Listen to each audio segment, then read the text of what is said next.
नमस्कार दोस्तों। 70वीं UPSC prelims को ध्यान में रखते हुए हमने जो ऑब्जेक्टिव्स फैक्ट्स की जो श्रृंखला शुरू की है, उसी क्रम में आज हम बढ़ेंगे इंडियन ज्योग्राफी के बारे में। इंडियन ज्योग्राफी के बारे में एक क्लास हो चुकी है और बाकी हिस्ट्री वगैरह तो काफ़ी कुछ हो चुका है। इंडियन ज्योग्राफी में अब चलते हैं आगे। फैक्ट्स ही इस प्रोग्राम में केवल फैक्ट्स बताया जाएगा आप लोगों को। जो कंसेप्ट है उसके लिए अभी समय नहीं है, उसके लिए हम लोग बाद में चर्चा करेंगे। अभी फिलहाल फैक्ट्स देखिए। तो सबसे पहले चलिए पाताल तोड़ कुआं, आप लोगों को पता होगा, फैक्ट्स नहीं बता रहा हूं क्या है नहीं है। पाताल तोड़ कुआं कहां पे है? तो उत्तराखंड के तराई प्रदेश में है। दक्कन टैप पूछ देते हैं किस युग का है? तो क्रिटेशियस पीरियड का है, जिसको आदि नूतन बोल रहे हैं। पश्चिमी घाट उत्तर नूतन, अरावली प्री कैम्ब्रियन और नर्मदा ताप्ती जलोढ़ निक्षेप जो है अत्यंत नूतन। मतलब ये अलग अलग पीरियड पे अलग अलग जो स्ट्रक्चर बने हैं भारत में, उसी के बारे में ये चीज है कि प्री कैम्ब्रियन में कौन सा बना है, अत्यंत नूतन में कौन सा, ये क्वेश्चन पूछते हैं। इस तरह भौतिक विभाजन की अगर बात करें तो भारत को 4 प्राकृतिक प्रदेशों में बांटा गया है और इसमें कुछ फैक्ट्स हैं, जैसे कि कश्मीर घाटी का निर्माण जो है संभी नदी में हुआ है, इस तरह का कुछ शेप है। गंगा मैदान की रचना अग्रगर्त में हुई है।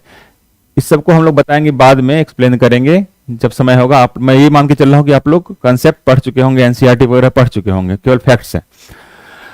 पश्चिम समुद्र तट का निर्माण भूमि के उत्थान एवं निर्गमन से, जैसे अगर हम बात करें तो इधर साइड अगर ये ईस्ट है, ये इंडिया है, इधर ईस्ट इधर वेस्ट, तो इस तरफ जो है जो जमीन था वो नीचे चला गया है ना, और इस तरफ जमीन ऊपर आ गया।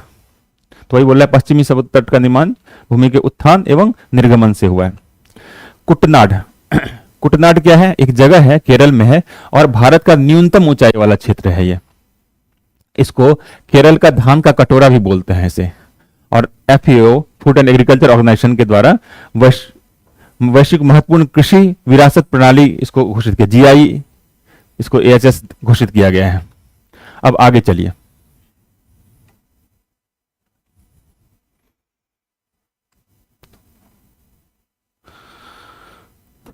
शिवालिक श्रेणी का निर्माण कब हुआ था? सेनोजोइक, जिसको प्लायोसिन बोल रहे हैं, उस एरा में हुआ था। ऊंचाई इसकी 850 से 1200 मीटर के आसपास है। दक्षिण में इसके भाबर प्रदेश है और ये हिमालय का पर्वतपदीय प्रदेश भी कहा जाता है। और ये जितने भी हिमालय हैं उसके सबसे नया, आपको पता ही होगा, जो ग्रेटर हिमालय है, मिडिल हिमालय है और लेसर हिमालय है। लेसर हिमालय मतलब शिवालिक, तो ये शिवालिक जो है सबसे नया है। दक्षिण, अच्छा आप लोग मैप का यूज कीजिएगा इसको पढ़ने के लिए, याद करने के लिए मैप का यूज करने कीजिएगा।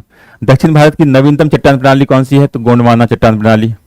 आपको पता ही होगा गोंडवाना लैंड और अंगार लैंड के बारे में पता होगा, मैं बता भी चुका हूं। वैसे ये जो पहले पेंजिया था, सारी स्थल भूमि एक साथ जुड़ी हुई थी, वो पेंजिया कहलाता था। उसका जब 2 भाग में बटा वो, तो पैंथालसा बाकी समंदर हो गया, जो बाकी जो पार्ट है वो समुद्र जो है वो पैंथालसा कहलाया। जब ये बीच में ब्रेक हुआ तो उत्तर वाला पार्ट जो है लैंड वाला, उत्तर वाला पार्ट वो गोंडवाना लैंड, और जो साउथ वाला पार्ट है वो, सॉरी, ये अंगारा लैंड एंड ये गोंडवाना लैंड, जो साउथ वाला पार्ट है वो गोंडवाना लैंड। तो वही बता रहा है कि दक्षिण भारत की नवीनतम चट्टान प्रणाली वो गोंडवाना चट्टान प्रणाली है। उत्तर से दक्षिण पर्वत श्रेणी अगर पूछें, कभी कभी पूछ देते हैं कि नॉर्थ से साउथ बताइए, ईस्ट से वेस्ट बताइए, वेस्ट से ईस्ट बताइए, अलग अलग पहाड़ी के बारे में पूछ देते हैं, या फिर जो सीरीज है उसके बारे में पूछ देते हैं। तो उत्तर से दक्षिण अगर पर्वत श्रेणी की बात करें, उत्तर से दक्षिण, ठीक है। तो काराकोरम सबसे पहले आएगा, फिर लद्दाख सबसे उसके बाद आएगा, फिर जास्कर, पीर पंजाल, धौलाधर। ये सब जो है एक आध छोड़ के, जैसे काराकोरम छोड़ के सब हिमालय के पार्ट है। काराकोरम ट्रांस हिमालय, हिमालय के बाहर की बात है। तो काराकोरम, लद्दाख, जास्कर, पीर पंजाल, धौलाधर। आप इसको सीरीज में भी याद कर सकते हैं, काराकोरम के, लद्दाख, जास्कर, पीर पंजाल और धौलाधर। आप कुछ इसको सीक्वेंस से याद कर लीजिएगा नॉर्थ से साउथ के लिए। अभी उसके लिए ट्रिक्स वगैरह आप लोग यूज कर सकते हैं, नोनिक्स वगैरह, उसके बारे में चर्चा करेंगे हम लोग, अभी टाइम नहीं है। पूर्व से पश्चिम पर्वत श्रेणी, अब देखिए पूर्व से पश्चिम, ये सब क्वेश्चन पूछे हुए हैं एक्चुअली। तो कंचनजंगा, एवरेस्ट, अन्नपूर्णा, धौलाधर। पूर्व से पश्चिम मतलब ईस्ट से वेस्ट अगर हम बात करें तो सबसे पहले इधर कंचनजंगा आएगा, फिर अन्नपूर्णा, कंचनजंगा के बाद एवरेस्ट, फिर अन्नपूर्णा, फिर धौलागिरी। अब पूर्वी हिमालय की तुलना में पश्चिमी हिमालय में ट्री लाइन की ऊंचाई कम है। क्यों कम है? ट्री लाइन क्या होता है कि जहां से पेड़ शुरू होते हैं या खत्म होते हैं। पूर्वी हिमालय की तुलना में पश्चिमी हिमालय में ट्री लाइन की ऊंचाई कम है। क्यों कम है ये बताइएगा आप। पटकई बुम का नाम आप लोग सुने होंगे। तो पटकई की पहाड़ी जो है वो अगर उत्पत्ति की दृष्टि से बात करें तो वो नवीनतम है, सबसे नया है ये पटकई। कहां पे है ये 3 राज्यों में है, नागालैंड, मणिपुर, मिजोरम में। मैप देखिएगा तो पता चलेगा आपको ये पटकई पहाड़ी कहां है, मैप में जरूर देखिएगा इसको। कश्मीर घाटी कहां पे? बृहत हिमालय और पीर पंजाल के बीच में है। बृहत हिमालय बताया आपको, जो ग्रेटर हिमालय सबसे नॉर्दर्न पार्ट जो है, और सबसे ऊंचा पार्ट जो है वो है आपका बृहद हिमालय। उसके बाद जो पीर पंजाल है इसके बीच का जो पोर्शन है, जो घाटी बन रही है, वहां पे कश्मीर घाटी है। अक्साई चीन, ये लद्दाख पठार पे। इस तरह अब अरावली के बारे में बात करते हैं। अरावली पर्वतमाला आप जान रहे होंगे। अरावली रेलिक्ट माउंटेन है, मतलब हो सकता है कि इस समय ये हिमालय इतना ऊंचा हो, लेकिन इतना पुराना है कि वो घिसते घिसते इरोजन होते होते वो अब काफी छोटा हो चुका है। देखिए 570 मिलियन वर्ष पुराना है ये, और कहां पे है? तो राजस्थान में, और भारत की सबसे प्राचीन है। रेसिड्यूल पर्वत बोलते हैं। क्यों?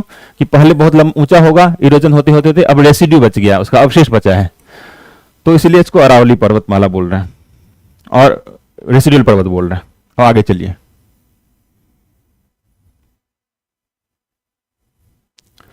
सतपुड़ा, नर्मदा और ताप्ती नदी। नदी और ताप्ती नदी आपको पता होगा कहां गिरती है।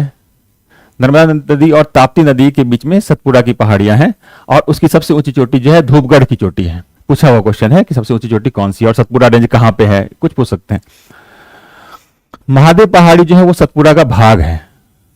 सतपुड़ा की सर्वोत्तम पहाड़ी है, यहाँ पे महादेव की पहाड़ी है, लेकिन ये पार्ट है सतपुड़ा का ही, जो महादेव पहाड़ी है।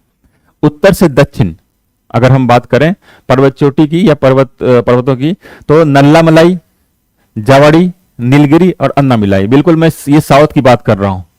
तमिलनाडु हो गया, कर्नाटका हो गया, तेलंगाना हो गया, इस सब इलाके की बात कर रहा हूं। तो नल्लामलाई सबसे पहले आएगा, फिर जवाड़ी हिल्स आएगा, फिर नीलगिरी आएगा, फिर अन्नामलाई हिल्स। अन्नामलाई सबसे साउथ में हो जाता है। ठीक, अब नीलगिरी की बात करें पर्टिकुलर, तो नीलगिरी 3 राज्यों में है। क्योंकि यहाँ पे देखे होंगे, जब आप ऐसे देखेंगे तो ये केरल और तमिलनाडु, केरला इधर मिल रहा है, इधर कर्नाटका वाला पोर्शन मिल रहा है। तो केरल, कर्नाटक और तमिलनाडु, नीलगिरी पहाड़ी इन तीनों राज्यों में। एक अजंता पर्वत श्रेणी है, वो महाराष्ट्र में है। अजंता एलोरा सुने होंगे आप लोग, तो अजंता पर्वत श्रेणी भी एक है जो कि महाराष्ट्र में है। शेवराय की पहाड़ी वो तमिलनाडु में है। आप एटलस में देखिएगा, मैप में देखिएगा, और उसको पॉइंट आउट करके याद कीजिएगा तो जल्दी याद होगा और आपके दिमाग में वो इम्प्रिंट होगा।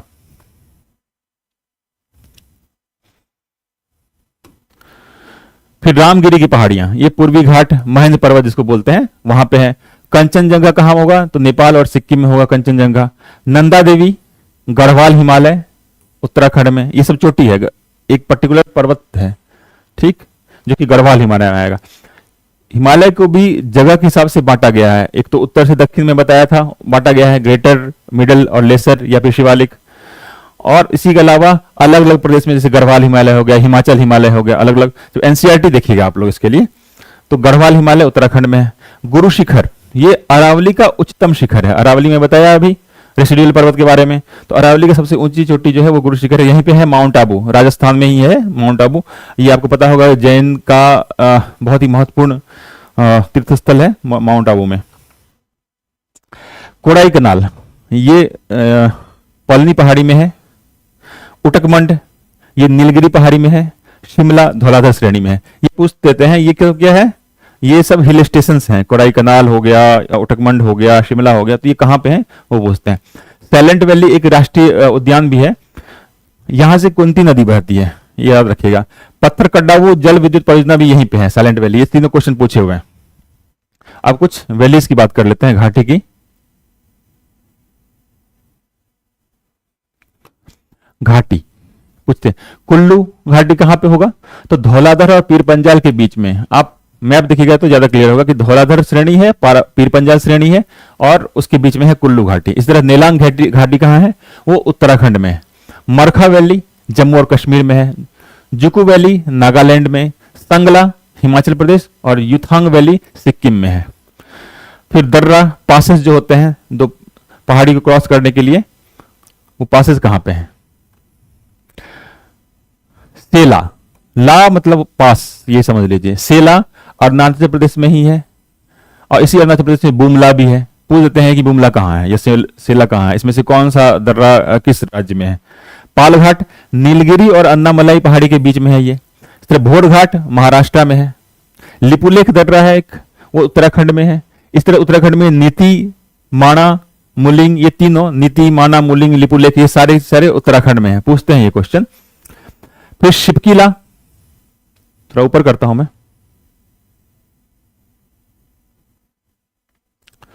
शिपकीला कहां पे है? तो हिमाचल प्रदेश में है। इस तरह हिमाचल प्रदेश में रोहतांग दर्रा भी है, बहुत फेमस है, यहां से नदियां निकलती हैं। आप बताइए कौन सी नदियां यहां से निकलती हैं इसके पास से? फिर सिक्किम में एक नाथुला है, एक जिलेबला है। फिर उत्तराखंड में मानाला है। जोजिला कहां है? तो जम्मू कश्मीर में बनिहाल दर्रा, यहीं पे बनिहाल है। यही जोजिला जो है लेह जाने का रास्ता है। अब पश्चिम से पूर्व कभी कभी पूछ देते हैं कि कौन कौन सा पासेस है, कौन कौन सा दर्रा है ना, पासेस बोलते हैं। पश्चिम से पूर्व, अगर वेस्ट से इस तरफ अगर जाएंगे तो सबसे पहले आएगा आपको शिपकिला, फिर लिपुलेख, फिर नाथुला, फिर बोमडिला। कहां कहां है, आप किस राज्य में है, वहां से आपको क्लियर हो जाएगा। शिपकिला कहां पे है? तो हिमाचल प्रदेश में, ठीक। और लिपुलेख कहां है? तो उत्तराखंड में, ठीक है। नाथुला कहां पे हो गया? सिक्किम में। और बोमडिला कहां हो गया? अरुणाचल प्रदेश में। तो इस तरह से आप वो सीरीज बना सकते हैं कौन कहां पे है। आप राज्य के साथ अगर याद कीजिएगा तो बेहतर रहेगा, मैप के साथ देखिएगा इसको। अब हिमनद, हिमनद क्या ग्लेशियर जिसको बोलते हैं, सबसे बड़ा ग्लेशियर कौन है? सियाचिन ग्लेशियर सबसे बड़ा है। एक चौड़ाबाड़ी ग्लेशियर है जो केदारनाथ के उत्तर में है। मिलाप ग्लेशियर कुमाऊं उत्तराखंड में है। एक हिमरेखा क्या होता है? हिमालय में हिमरेखा जो है 4300 से 600 मीटर के आसपास में मिलती है, जहां से मतलब बर्फ शुरू हो जाता है, उसी को हिमरेखा बोलते हैं। अब आइए, हम लोग ये बता चुके हैं तटरेखा से जो हमारा जो तटरेखा है, ये वाला जो पोर्शन है, तो वो उससे लगे कौन कौन से राज्य हैं, जो समुद्र से लगे राज्य हैं वो कौन कौन से हैं, वो सब मैं बता चुका हूं। वैसे 9 है टोटल। सबसे लंबा समुद्र तट किसके साथ जुड़ा हुआ है? ये भी गुजरात, ये भी मैं बता चुका हूं। तटरेखा की कुल लंबाई ये भी बता चुका हूं, 7500 किलोमीटर। पठार के बारे में जानिए। दक्कन लावा पठार ये क्रीटेशियस पीरियड का है, और प्रायद्वीपीय पर्वत जो है वहां पे प्लेयोजिक महाकल्प का है। अब देखिए तटीय शहर भी पूछ देते हैं कभी, जो कोस्टल जो सिटीज हैं उसके बारे में पूछ देते हैं। जैसे नॉर्थ से साउथ कौन कौन से शहर आएंगे? पश्चिम तटीय शहर, सबसे पहले जंजीरा आएगा, फिर कन्नूर आएगा, फिर नागरकोइल आएगा, फिर सिंधुदुर्ग आएगा, ठीक। सागर पुलिन के बारे में जानिए। दीघा बीच नहीं होता है, कहां पे है? तो पश्चिम बंगाल में। गोपालपुर कहां पे है? उड़ीसा में। कालागुंड गोवा में। मरीना ड्राइव नहीं, मरीन ड्राइव बोलते हैं, मरीना ड्राइव तमिलनाडु में। तो ये पूछ देते हैं कि ये जो पुलिन है या बीच है वो कहां पे है? पश्चिम तटीय मैदान का उत्तरी भाग उसको बोलते हैं कोंकण। मैं कोंकण ये मैं बता चुका हूं, वैसे फिर भी जान लीजिए कि तमिलनाडु और आंध्र प्रदेश के तट इसको कोरोमंडल बोल रहे हैं, और ये कृष्णा डेल्टा और केप कॉमेरिन के बीच वाला जो पोर्शन है वो कोरोमंडल तट। कोरोमंडल नॉर्थ कर्नाटक, ये समय बता, कर्नाटक वाला हो गया, कोरोमंडल हो गया, कोंकण हो गया, मालाबार हो गया, ये सारे तट हैं एक तरह से बात करें तो। इसके बारे में बता चुका हूं ऑलरेडी।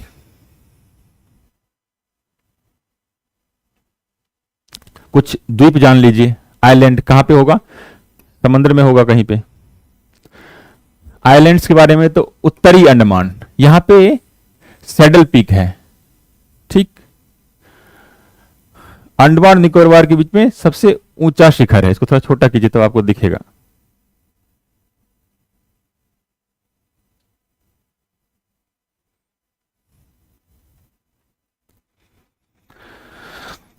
तो उत्तरी अंडमान में सैडल पीक जो है वो अंडमान निकोबार का सबसे सर्वोच्च शिखर है, सबसे ऊंची चोटी है सैडल पीक, याद रखिएगा, बहुत इंपॉर्टेंट है। अंडमान निकोबार में टोटल द्वीप कितने हैं? 220 द्वीप हैं। पता नहीं दिख नहीं रहा होगा आप लोगों को शायद।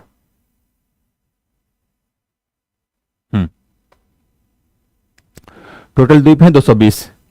एक 10 डिग्री चैनल है, 10 डिग्री चैनल, ये अंडमान और निकोबार के बीच में, हम लोग अंडमान निकोबार के साथ बोल देते हैं, लेकिन ये अंडमान है, निकोबार है, इसमें भी बहुत सारे द्वीप हैं, बताया 220 द्वीप हैं। तो मेन अंडमान और निकोबार के बीच में 10 डिग्री चैनल जाती है। 10 डिग्री चैनल मतलब 10 डिग्री लैटिट्यूड, अक्षांश, तो 10 डिग्री चैनल बोलते हैं। श्रीहरिकोटा कहाँ है? ये पुलिकट झील के पास है। किस राज्य में है ये आप बताइए। एक बैरन आइलैंड है, भारत का इकलौता जो है वो ज्वालामुखी पर्वत जहां पे है वो बैरन आइलैंड है, जो कि हिंद महासागर में है। इस तरह अगर हमारे यहाँ दो बड़े बड़े द्वीप हैं, कौन कौन? अंडमान निकोबार द्वीप समूह और लक्षद्वीप। लक्षद्वीप जो है वो वहां पे 36 द्वीप है, 36 द्वीप, और ये प्रवाल द्वीप है, कोरल रीफ्स है, यहाँ पे कोरल से बने हैं। मिनिकॉय आइलैंड जो है भारतीय तटरेखा से सबसे दूर है। भारत, अगर यहाँ पे अगर भारत की बात करें, यहां मान लीजिए ये लक्षद्वीप है, तो सबसे लास्ट वाला जो पॉइंट है एक तरह से बात करें तो वो मिनिकॉय आइलैंड है। इसी तरह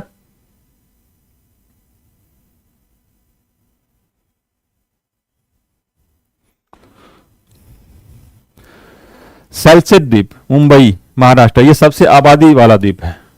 मतलब मुंबई भी एक तरह से बहुत सारे द्वीपों का समूह ही है, जिसमें सेल्सेट जो आइलैंड है वो सबसे ज्यादा आबादी वाला क्षेत्र है।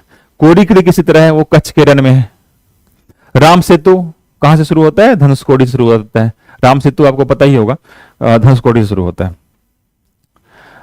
और द्वीप देखिए कि वेन सेयोधर जो है कच्छ की खाड़ी में है, पीरम आइलैंड खंबात की खाड़ी में है, द्वारका अरब सागर तट पे है। ठीक है, तो इस तरह से कुछ फैक्ट्स हैं जो आप लोगों को ध्यान में रखना चाहिए। इस प्रोग्राम में इतना ही। Thank you.